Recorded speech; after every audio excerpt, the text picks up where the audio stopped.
Well, folks, Fat Guy Flies RC here. I'm out here at the Avon Park Field. Going to take up the new Eflite 1.1 meter Trojan.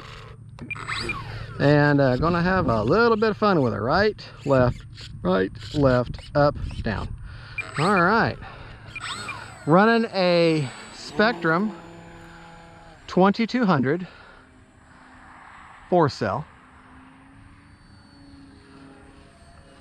Enter. Doing that at less than half throttle just now. But like I say, a 4-cell.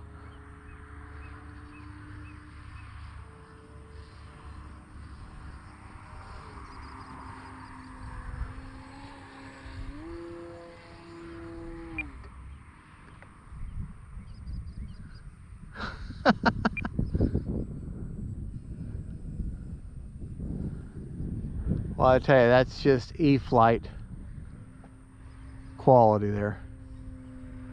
A knife edge there for you. Get her in closer to us. Yeah, Eflite quality right here, folks. That's what this is. You just almost immediately feel, if you're an experienced pilot, you can take up an Eflite plane and just about feel just super comfortable right off the bat with it. This is one of those planes that right off the bat, right off from the beginning, you can say this is going to be one of my go-to planes. One of my planes that I just want to go fly and enjoy myself, not really have to think too much about what I'm doing, just let it fly on instinct. That's this plane. That is this plane, and it's always been this kind of a plane. Number one, Trojans are inherently super stable anyways. Just the sheer design, no matter who makes them.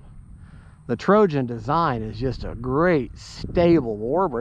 That's one of the reasons why the Navy back in the day used it as a naval trainer, for that very reason. It's a nice, stable, and she'll move pretty fast, you know, which is what you want. Oh, the wind. Wind is one of them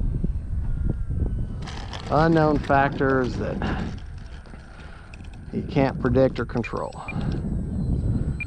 All you can do is fight it. Fight the wind, man. Fight the wind. But your wind can be your friend too. It also slow your plane down. That's why you have more control also when you're going into the wind. And that's why you also, when you take off you want to take off into the wind. I can't talk today. You want to take off into the wind because you have better control, and therefore also you want to land into the wind if at all possible, because you have better control.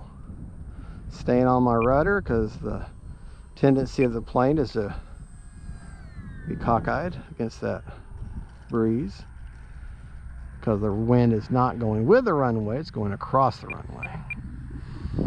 Okay, let me get turned around to where I can take off into the wind again, like I keep preaching. But the wind is really,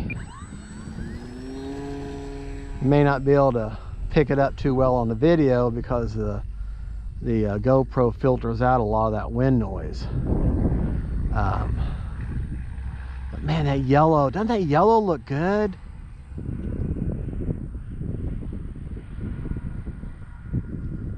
Bring it by at us here. Oh man, isn't that beautiful? Beautiful. There, nice little Cindy knife edge here. See if I can't bring her by. And bring her by nice and slow. Nice and slow. Slow your roll. Slow your roll. Time remaining 2 minutes. Look at that. Oh man, the sun's shining on that side, that fuselage. Beautiful. Beautiful. Nice coordinated turn with my rudder and my ailerons. Okay. Using my rudder, throttle, and ailerons now to control my turn. Out a little, almost out, completely out of the power, but not completely, because it is a warbird after all. Oh man,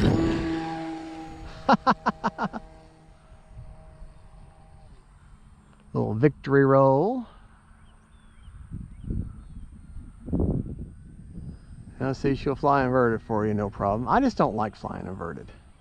I get real nervous, which is decidedly so. I mean, you're upside down. You're not supposed to be upside down, and not in a dogfight or a maneuver.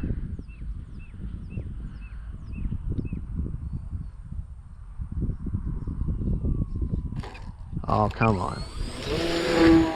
Do better than that.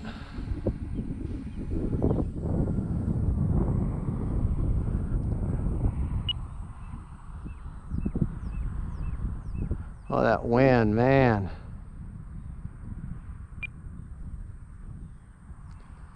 Is not being nice to me today.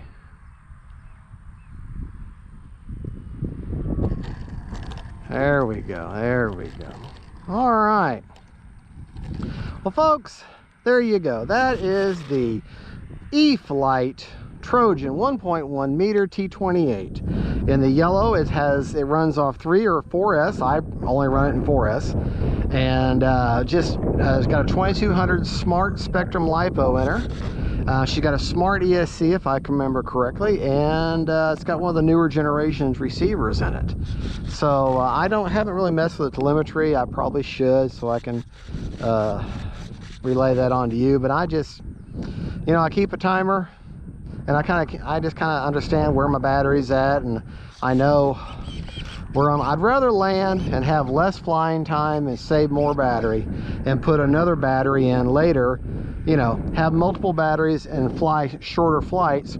And my goal when I fly my planes is to bring my battery back at 40 to 50% left in it. That's a good storage rate. And that way I don't have to discharge my battery. I go back, take the battery out, and make sure she's about 40, 50%, put her on the shelf. And that's just where I like to keep my batteries. And I have great long life with my batteries that way. All right, folks, thank you so much for watching. Don't forget to like and subscribe. And what you want to hear? Motor off. Are you a happy bird? Happy bird. All right, folks, don't forget to like and subscribe. And God bless y'all.